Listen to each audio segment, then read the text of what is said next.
음. 게이, 게이. 오늘의 마지막 통신 확인 하면서 시작해 보도록 하겠습니다.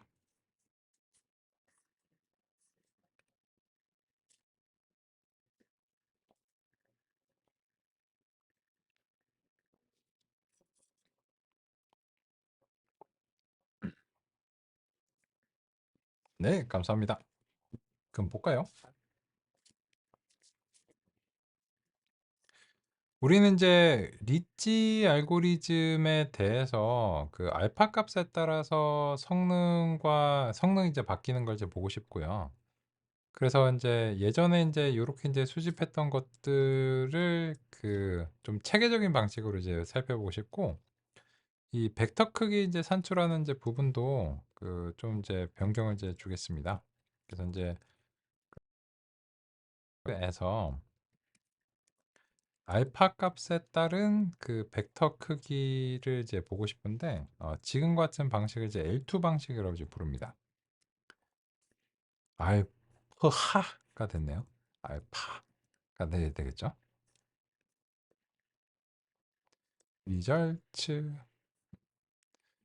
이렇게 이제 수집을 하면은 이 리절츠라고 하는 것을 일단 저 이제 제한은 이제 맞는데, 그 경고가 이제 발생할 수 있어요. 경고가 발생할 수 있고, 요 위저츠라고 하는 것을 이제 펜다스의 데이터 프레임으로 이제 예쁘게 이렇게 이제 만들어 보겠습니다.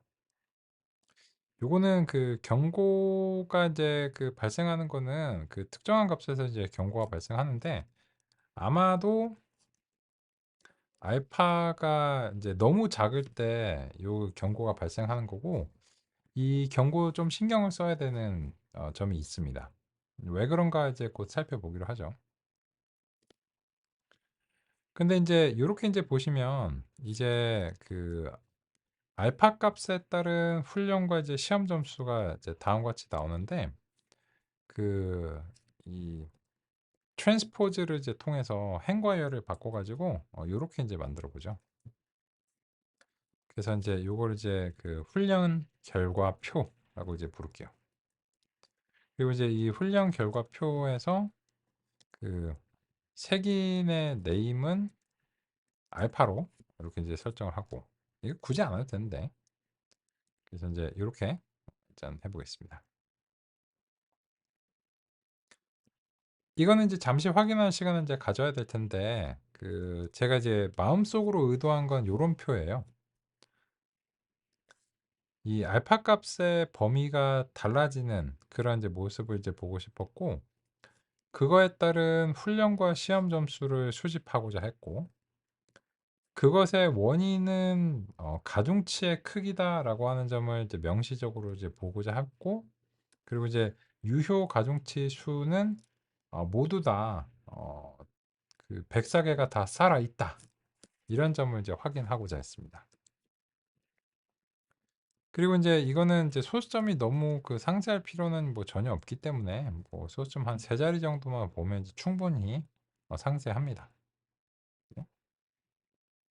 그래서 일단은 우리가 그 그리드 설치를 한다는 것 자체는 지금처럼 뭔가 이제 설정이 유의미한 설정이 있을 때 그리드 설치를 하는 거고, 어떻게 하는가는 이렇게 하는 거죠. 기본적인 방식은 이거고, 그래서 이제 그중에서 이제 제일 좋은 값을 이제 찾고 싶다라고 하는 점을 우리가 이제 관찰할 수 있는 형태를 다음과 같이 이제 마련했습니다. 코드에 이제 수정이 좀 있어야 되겠죠. 그래서 잠시 확인하는 시간 갖도록 하겠습니다.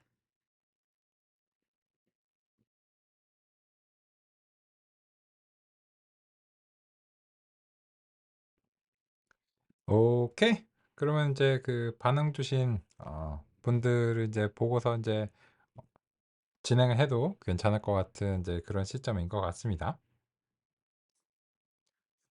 그러면 이제 그 같이 이제 얘기를 해보면 이런 이제 뚜렷한 경향성을 확인할 수 있다고 생각합니다. 이 양극단을 보면 되는데요. 알파가 이제 작을 때는 가중치가 가장 큽니다. 즉 작은 알파는 멋대로 가중치가 커지게 내버려 둡니다. 반대로 큰 알파는 가만두지 않습니다. 예, 기어 들어갑니다. 그죠? 근데 그래서 어떻게 되는가? 그게 이제 관건이죠. 여기 보시면 알파가 이제 작아서 가중치가 멋대로 커지면 최적화 성능이 가장 좋습니다. 자유로운 표현이죠. 그죠? 프리스타일 이런 느낌이죠. 와우! 이렇게 막 자유로운 이제 표현이 이제 가능한 거죠. 멋대로. 그죠? 근데 이제 알파가 커지면 이건 이제 혀를 끌끌 차는 거지. 라떼는 말이야. 뭐 이러면서. 그래서 이 알파가 이제 커지면 예, 안녕하십니까? 약간 이런 이제 규제가 이제 강해지는 거고 멋대로 놔두지 않습니다. 그러면 이제 어떻게 되냐면 이 알파가 이제 커질수록 훈련 점수가 지속적으로 감소하는 경향성을 뚜렷하게 보여줍니다. 그죠? 그래서 이제 이 알파와 표현력의 관계는 반비례하는 관계다.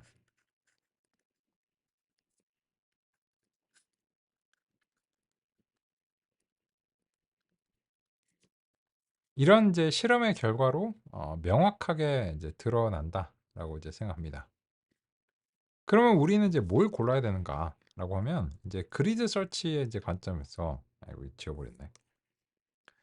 그리드 서치 이제 관점에서 이제 보자면 이 테스트 점수를 기준으로 해서 가장 좋았던 알파가 뭐냐 이런 식으로 이제 찾는 게 그리드 서치예요.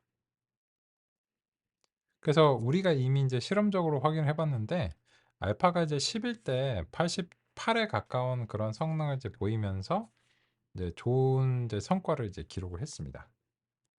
그죠?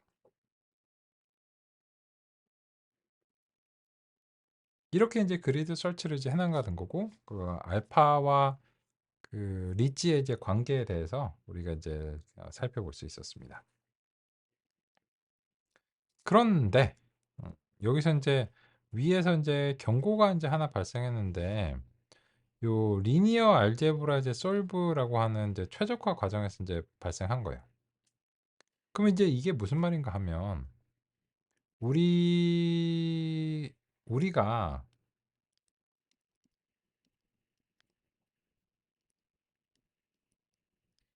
이제 이런 형태의 이제 입력을 이제 집어넣고 여기에 대해서 가중치를 요렇게 이제 형성을 하고 이제 더하기 이제 b를 하는데 일단 b는 표기의 간결함 위해서 잠깐 뺄게요.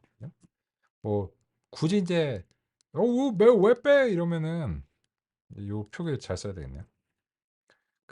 빼는 게 이제 섭섭하다 이렇게 생각하시면 빼지 말고 책에 이제 편입시키죠. 이렇게 이제 되고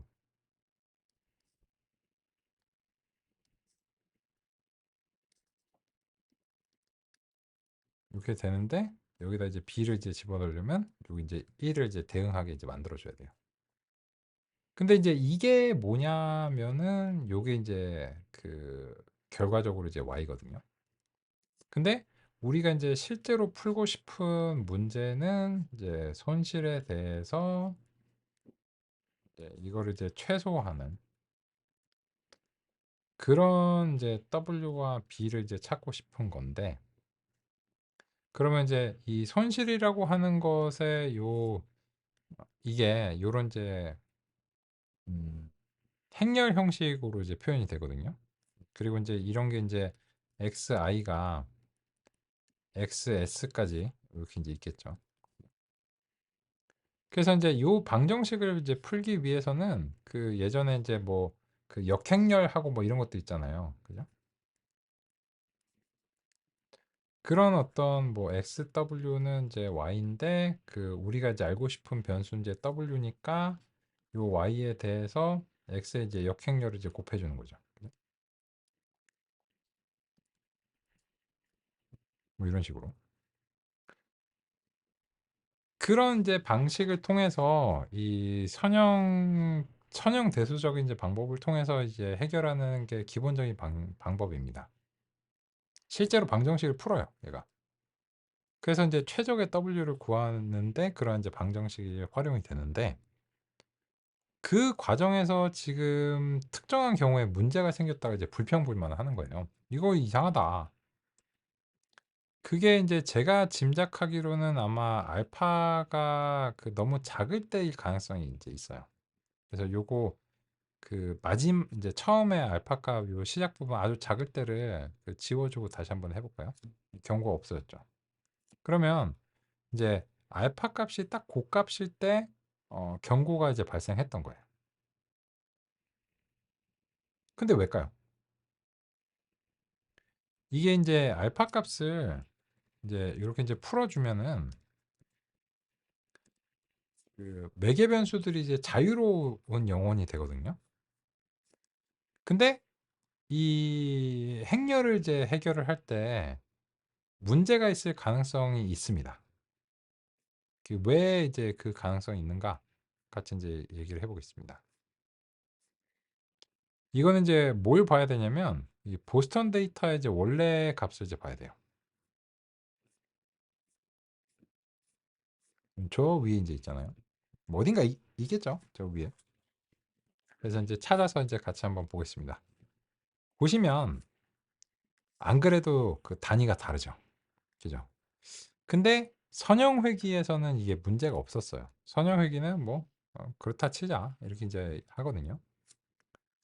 그런데 지금 우리는 원래의 보스턴으로 하는 게 아니고 그 다항식 차원을 확장한 소위 말해서 XX 보스턴을 가지고서 하고 있잖아요.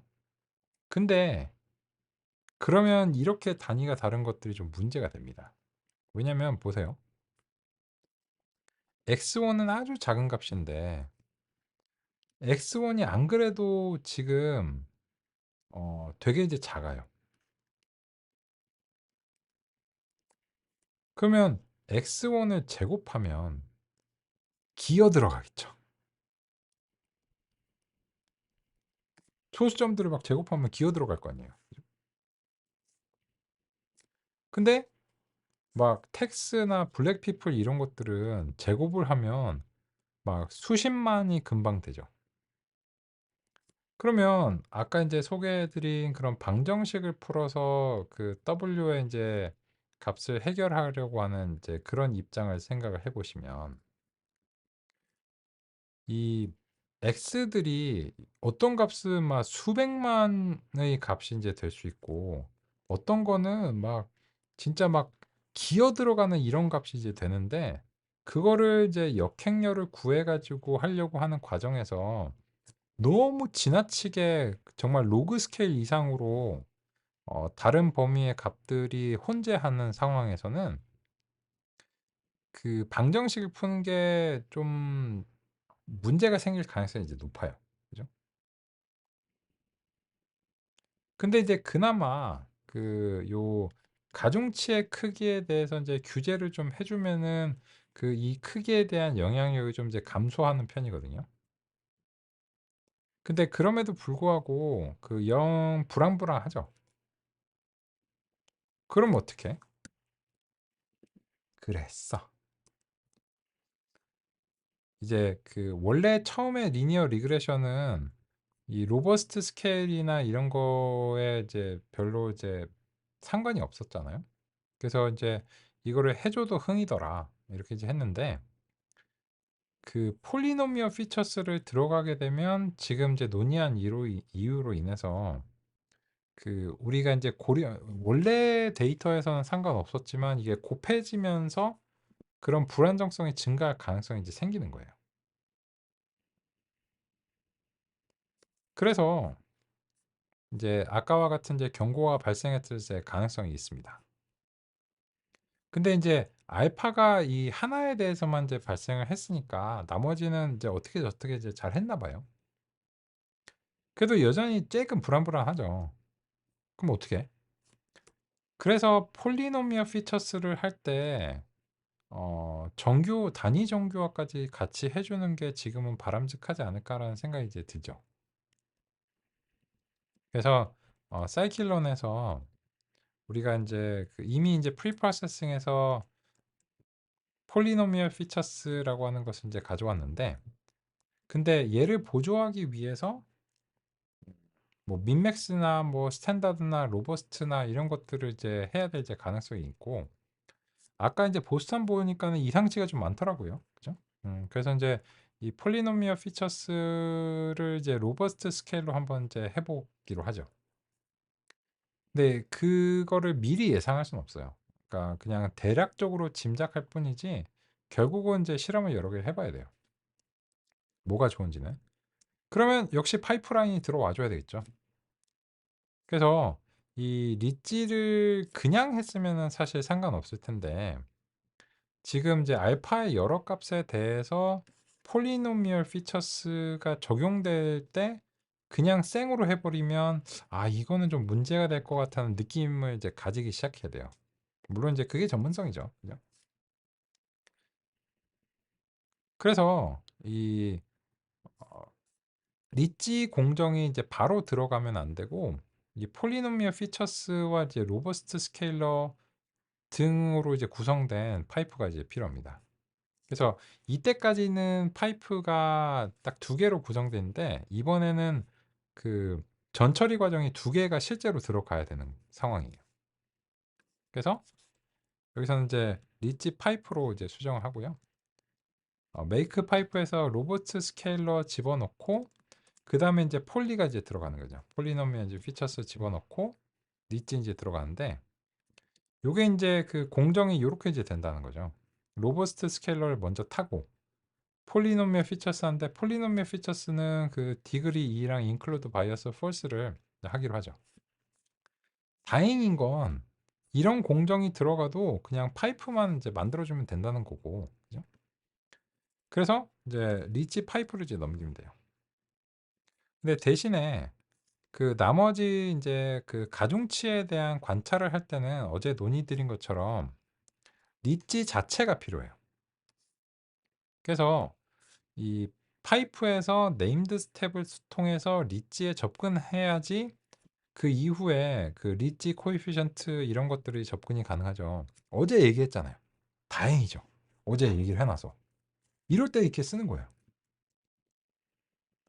그래서 인제 이 로버스트 스케일을 하면 인제 적어도 인제 단위가 인제 다 정교화가 되니까 이 폴리노미얼 피처스를 해서 서로 곱한다고 해도 이게 단위가 다름으로 인해서 문제가 발생할 가능성을 좀 줄여주는 거죠.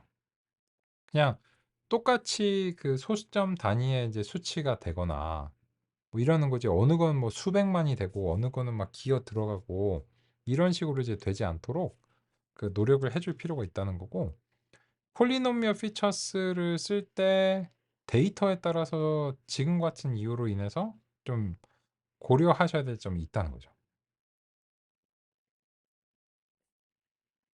그러면 인제 그 결과를 이제 같이 인제 볼까요?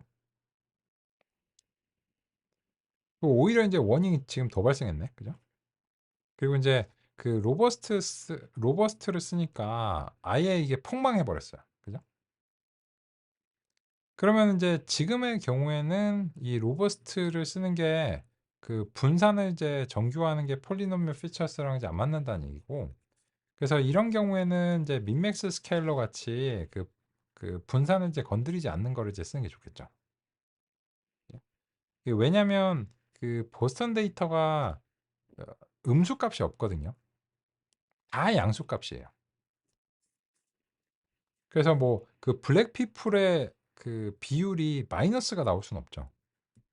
텍스가 마이너스가 나오진 않거든요. 방의 개수가 마이너스가 나오진 않아요. 그래서 그 의미적인 부분을 이제 최대한 보존하기 위해서는 이제 민맥스를 쓰는 게 나을 수 있다는 거를 경험했고, 또 이제 지금 보시면 굉장히 극단적으로 안 좋은 그런 전처리가 될 수도 있다는 것을 알았죠. 그죠?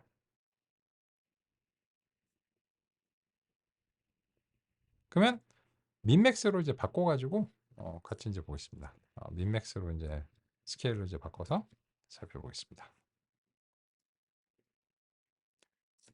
그러면 이제 일단 민맥스로 방금 전에 이제 그 상위 드린 이유로 인해서 그 민맥스로 이제 바꾼 다음에 이제 폴리노미얼 이제 피처스를 이제 해봤고, 그러니까는 그 이후 아까 경고가 발생했던 이런 값에 대해서도 경고가 더 이상 발생하지 않는다는 것을 먼저 이제 확인할 수 있고요.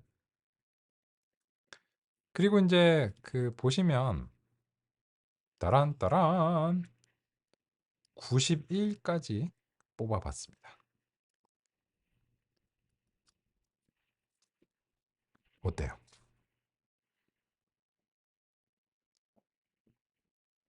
KNN만 전처리를 좋아하는 게 아니죠. 근데 그런 줄 알고 선형회귀에 적용해봤더니 얘가 시큰둥해. 그래서 이제 아닌 줄 알았거든요. 근데 유효 가중치수가 좀 이상하게 그 책정이 됐네요.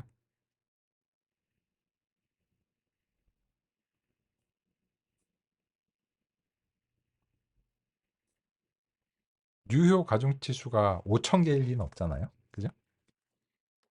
요거는 이제 요 공식에 지금 뭔가 문제가 생긴 것 같아요. 코에피션트 리지의 코에피션트의 개수를 이제 리지 파이프에서 획득을 했는데 매번 리지 파이프에서 리지를 이제 획득하기 때문에 괜찮은 걸로 보이고, 사실 이제 이 점수적인 측면에서는 뭐 L2나 이런 건 다 동일하게 나왔거든요. 근데 지금 유효 가중치수가 이제 좀 이상하네요. 벡터 크기 뭐 이런 거가 이제 맞는 걸로 봐서는 이제 맞는 것 같은데, 오히려 요거는 이제 그 당연하게도 104가 나와야 되겠죠. 104가 이제 나와야 되는데, 왜냐면 이걸 이제 수동으로 뽑아볼 거야. 제 생각엔 이제 성능도 잘 나왔고 뭐 그런데 유효 가중 실수가 이제 조금 이제 이상하네요. 이게 이제 1차원적이고 쉐입을 이제 보시면 이제 에?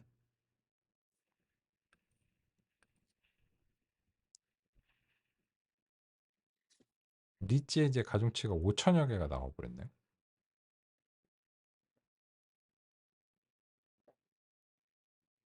메이크 파이프를 매번 다르게 하는데도 불구하고 그렇게 나오나? 요거는 좀 이상하네요.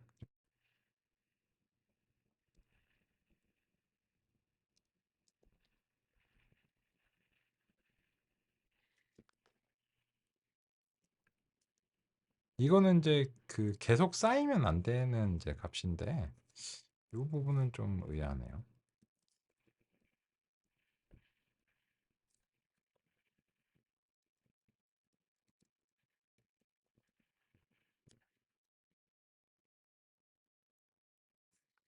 왜 제가 이제 의아하다고 이제 생각하냐면 이제 이 메이크 파이프라인은 이제 매번 그 포문에서 이제 다시 이제 수행을 하는데요. 그죠?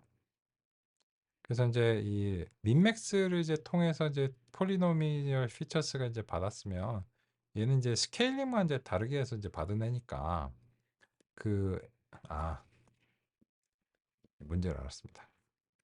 XX 보스턴을 넘기면 안 되죠. 104차원이 넘어가서 104차원에 대해서 디그리 2가 이제 되면서 그 문제가 이제 생겼죠. 이거는 이제 이 공정을 제공했으니까, 그치? 어딘가 문제가 있었지. 보스턴 데이터를 그냥 넘기는 걸로 이제 수정을 해줘야 되겠죠. 여기가 이제 문제였네요. 그죠? 그래서 어쩐지 시간이 너무 많이 걸린다 했어요. 이제 금방 나와야 되는데.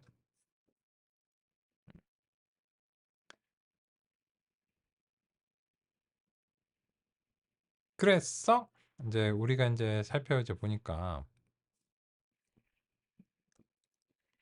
요 보스턴 데이터 이제 요 부분 이제 변경이 이제 필요합니다. 왜냐면 이제 폴리노미얼 피처스를 예전에는 어딘가에서 이제 해가지고 이제 가져왔고 지금은 이제 순간적으로 이제 하는 거예요. 사실 이게 바람직하기 때문에 설령 스케일링을 안 한다고 해도 이 폴리노미얼 피처스를 파이프로 만드시는 게 좋아요. 안 그러면 이제 어딘가에서 그 XX 보스턴을 이제 해줘야 되기 때문에 그래서 이제 좀 이제 바람직하지 않고 그래서 이제 보시면 이제 유효 가중 치수가 이제 104개로 이제 다시 이제 줄어들었고 그리고 이제 그 점수는 이제 알파에 대한 판정이 이제 달라졌어요. 그죠? 그러면 이제 저 스탠다드 스케일도 아까 그런 문제였나? 한번 이제 확인해 볼까요? 로버스트 스케일도 혹시 이제 그런 문제로 인해서 좀 심각한 문제가 생겼나? 그렇게까지 문제가 있을 수는 있는데 그렇게까지 문제가 있어야 된다고 생각하진 않았거든요. 한번 볼게요. 그죠? 로버스트 스케일도 그 정도까지 문제가 있어서는지 안 됩니다. 아까 이제 코드가 잘못됐기 때문이었거든요. 근데 이제 지금 이제 보시면 정리. 그러면 이제 실험을 여러 개를 이제 그 할 수 있어요. 첫 번째 이제 뭐 민맥스 이제 스케일, 스탠다드 이제 스케일, 그리고 이제 로버스트 스케일 이런 식으로 폴리노미얼 피처스의 그 전처리 단계를 우리가 이제 그 통상적인 이제 세 가지 후보군을 놓고서 이제 평가를 해본다라고 이제 생각해 보면 그냥 폴리노미얼 피처스를 아무런 스케일링 없이 한다. 이렇게 하려면 이제 여기를 이제 주석 처리만 하시면 되겠죠. 그죠? 그리고 나서 이거를 이제 수행해 보면 아까처럼 이제 한 번 경고가 발생하고 알파 11 대 87.5 수준에서 그 가장 좋은 수준의 이제 성능이 나왔다라고 하는 것을 이제 알 수 있어요. 그래서 이제 이전 결과가 재현이 되는데 그 지금 이제 방식이 조금 달라진 거죠. 즉 정리해서 말씀드리면 예전에는 XX 보스턴을 우리가 직접 변환을 해서 넘기는 건데 이런 폴리노미얼 피처스를 사용하시고자 한다면 이것도 이제 전처리니까 파이프를 사용하시는 게 바람직합니다. 그죠? 그리고는 XX 보스턴을 넘기기보단 그런 변수 관리를 직접 하시는 것보단 그냥 넘겨줄 테니 내부에서 변환해서 리치한테 전달을 해라. 이렇게 만드는 게 훨씬 안정적인 구성이죠. 이거는 이제 그 코드에 심대한 변경이 좀 생긴 것으로 간주해야 되니까 잠시 이제 리치 파이프의 그 수정이 반영이 됐는지 확인하면서 가도록 하겠습니다. 확인하시는 대로 엄지 주시면 살펴보겠습니다. 오케이. 같이 이제 볼까요?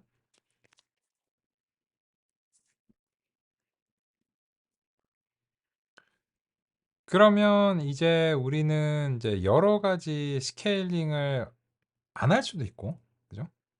할 수도 있고, 한다면 여러 가지 것들을 이제 바꿀 수도, 편리하게 바꿔볼 수도 있는 그런 어떤 유리한 구성을 했습니다. 그래서 이제 이제 지금 우리 스케일링을 안 했을 때 최고 성능이 나오는 것과 이제 최고 성능이 나오는 위치를 이제 보면 스케일링을 안 한 상태는 이제 알파 10에 이제 88에 가까운 이제 성능 이렇게 이제 나왔고요. 그러면 이제 그 두 번째로는 이제 민맥스를 이제 돌려보죠. 민맥스를 이제 끼워 넣고 수행을 했을 때 어떻게 이제 달라지는지 이제 확인을 해보겠습니다. 그럼 이제 민맥스를 이제 수행하면 이제 전체적으로 이제 알파가 이제 작아지는 상황에서도 이제 경고는 없어지고요. 그죠? 그리고 이제 그 시점에서 그 가장 좋은 성능은 이제 거의 동일한 성능으로 이제 봐야 돼요. 아까 이제 87.5 뭐 이랬으니까 거의 88인데 그 0.01 정도 이제 다른 거니까 이거는 이제 거의 동일한 성능으로 봐야 되거든요. 근데 이제 아까에 비해서 오히려 그 과적합은 더 줄어들고 테스트 점수는 사실상 거의 동일한 수준이니까 테스트 점수가 거의 동일한 수준인데 과적합은 좀 더 적다고 느껴지니까 그죠? 그런 측면에서는 이게 더 나은 그 모형이 될 수 있는 가능성이 있습니다. 그리고 알파의 값에 대한 의견이 달라졌어요. 아까는 요 10 이었거든요. 근데 전혀 딴소리를 하죠. 오히려 "무슨 소리야? 줄여야 돼." 이런 식입니다. 이게 인제 도대체 뭐 때문에 인제 이런가 그런 거를 이제 관찰을 좀 해 볼게요. 무슨 말인가면 이 스케일링을 인제 안 쓴 상태로 그 일단 요렇게 인제 하고요. 그죠? 요렇게 인제 했는데 그러면 인제 우리가 원하는 거는 인제 베스트 모델이잖아요. 그죠? 요거 이제 베스트 모델. 요거를 인제 그 베스트 모델을 이제 지점에서 우리가 이제 평가를 하고 싶은데 그러면 인제 이 베스트 모델을 우리가 그 다시 이제 복원을 해 줘야 돼요. 그죠? 쬐끔 귀찮거든요. 그러면 인제 그거를 이제 어떻게 해야 되냐면 이제 우리가 베스트 모델의 가중치가 베스트 가중치잖아요. 그러면 인제 이 성능 평가를 하면서 이때까지 베스트 점수가 얼마였는지를 이제 기록을 해 주고 그 다음 점수가 베스트 점수를 능가했는지를 인제 그 표현을 해 주고 베스트 모델을 이제 갱신을 해 줘야 돼요. 헉 귀찮죠? 아 되게 귀찮아. 그죠? 그 뭐 폼 잡는 거 보니까 뭐 하려고 하는 것 같은데 아 그쵸. 잘 읽으셨네 저를. 지금 이제 포문이 작성할 만해 하죠. 작성 이제 할 만은 한데 그 이제 여기에 대해서 그 지금 이제 그 비교를 이제 비포 애프터를 좀 이제 비교를 해 보려고 해요. 그래서 인제 요거는 그 이거를 건드리지 않는 게 좋을 것 같아요. 건드리지 말고 비슷한 실험인데 쪼끔 더 편하게 해 볼게요. 그래서 이제 scikit-learn에서 이제 모델 셀렉션 그리드 서치 API가 있어요. 이 API가 하는 일은 그 요 포문의 일을 하는 거예요. 근데 저런 포문을 작성하지 않고도 할 수 있게 해 주는 거죠. 그럼 이제 한번 이제 해 볼게요. 요 그리드 서치를 튜닝기라고 부를게요, 튜닝기. 그리고 이제 이 그리드 서치 이제 크로스 밸리데이션에 대상 이제 평가 모델을 이제 넣는 건데 리치 파이프를 이제 집어넣을게요. 그죠? 그리고 이제 요 파람 그리드 같은 경우에는 그 로그 스페이스라고 하는 이제 이걸 통해서 이제 로그 스케일로 이제 바꿀 때 이거를 인제 어떻게 인제 그 해 나갈 것인가 이런 걸 이제 할 수 있는데 요거는 인제 그 우리가 저렇게 이제 지정하는 게 좀 귀찮아요. 그죠? 그런 경우에 인제 총 인제 몇 개를 만들고 싶은가를 이제 지정하면 되는데 시작이 인제 10의 마이너스 3 승. 그죠? 요런 식으로 그 수행하면 되고 이제 끝이 인제 10의 마이너스 이제 100 승 뭐 요런 식으로 이제 하면 됩니다. 그죠?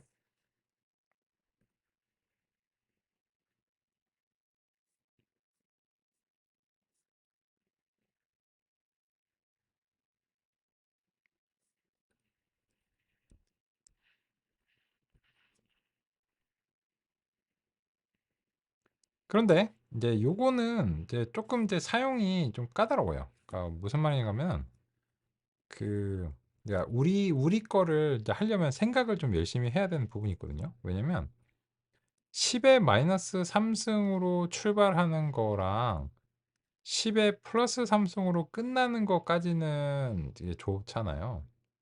근데 총 개수를 지정하면 이제 린 스페이스랑 비슷한 거죠. 린 스페이스는 이제 균일한 간격으로 생성을 해 주는 거고 로그 스페이스는 이제 로그 스케일로 이제 만들어 주는 건데 총 개수를 우리가 10 개를 지정하면 시작과 끝 사이를 로그 스케일로 하되 그 간격 자체는 자기가 인제 알아서 이제 계산을 해 주는 거예요. 좀 골치 아프죠. 그죠? 왜냐면 인제 여기서 우리가 인제 하나 둘 셋 넷 다섯 여섯 일곱 개 이제 만들었잖아요. 그러면 인제 그 우리와 같은 방식으로 하려면 인제 일곱 개를 이게 지정을 하면 그 간격 자체가 자 일곱 개가 되려면 딱 그 10 씩 요렇게 뛰면 되는 거예요. 그죠? 그래서 인제 그 우리가 인제 직접 지정하는 거에 비해서는 그 편리하긴 한데 이 개수를 몇 개를 지정해야 되는가가 이제 언뜻 알기가 조금 어렵죠. 그죠? 그래서 이제 정확하게 이 로그 스페이스가 이제 10씩 건너뛰면서 수행할 수 있도록 그 해주는 게 조금 그 쉽지 않죠. 조금 이제 쉽지 않고. 그래서 이제 그 13이 아니고 이제 7로 설정하면은 요 파람 그리드에 이제 리치를 할 수 있는데, 여기서 이 파람 그리드에서 그 설정하는 거는 이제 설정의 범위를 지정해 주시면 됩니다. 근데 이게 이 두 가지를 서로 이제 같이 봐야 되는데, 뭐냐면 리치 파이프 안에 리치가 있어요. 근데 우리가 여기서 알파를 주게 되면 파람 그리드가 뭐 알파가 누구 거요? 이렇게 물어보는 거예요. 왜냐면 여기에 지금 요소가 이제 세 개가 있잖아요. 리치 파이프를 이제 보시면. 그래서 뭐 폴리 거요, 뭐 스케일러 거요, 뭐 리치 거요, 뭐 난 모르지. 그래서 이제 지금 우리가 이제 지정하는 요런 범위가 파이프의 리치라고 하는 레이블의 알파다라고 하는 것을 표현을 해주기 위해서 이런 문법을 사용하는데, 그거는 이 그리드 서치라는 API에서 그냥 정한 거예요. 그러니까 이거는 뭐냐면, 요렇게 쓰면 이 그리드 서치 내부에서는 요 파이프에서 네임드 스텝스에서 첫 번째 요 리치라고 하는 것을 이렇게 이제 접근을 할 거고, 그죠? 그러면 이제 이로 인해서 그 리치 객체가 이제 발생을 할 거고, 그래서 그것의 알파라고 하는 설정을 이렇게 이제 접근을 한다는 거예요. 이거는 어제 한번 해봤죠. KNN에서 KNN을 뽑아내 가지고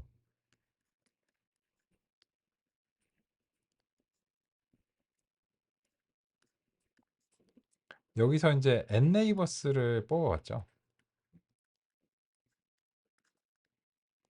그래서 이제 이거를 그 더하거나 이제 그 변경하는 방식으로 실제로 이제 성능이 이제 바뀌는 걸 이제 확인해 봤죠.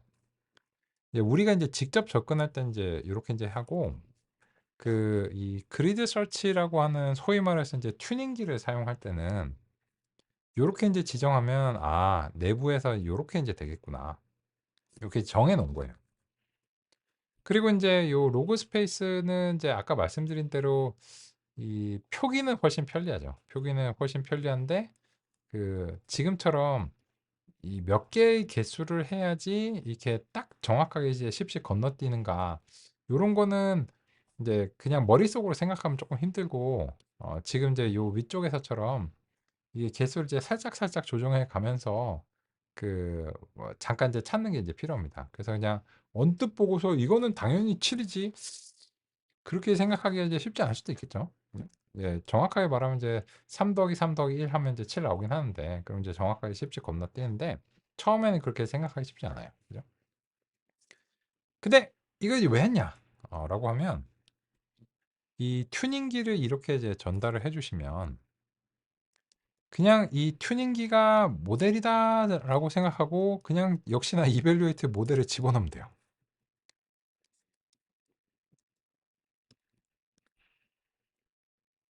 한번 해볼까요?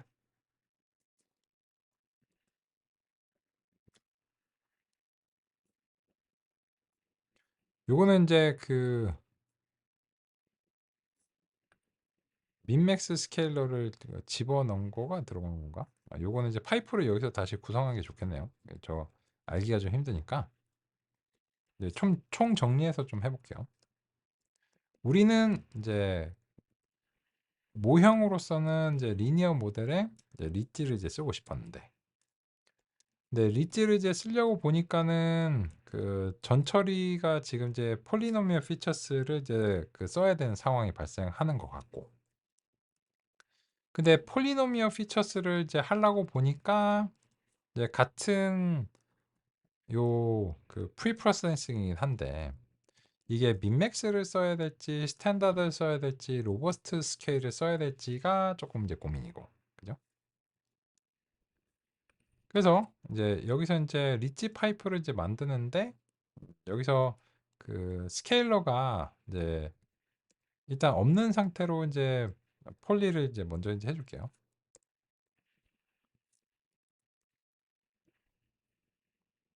그러면 인제 요런 아까랑 이제 동일한데 그냥 인제 좀 정리된 형식으로 이제 보려고요.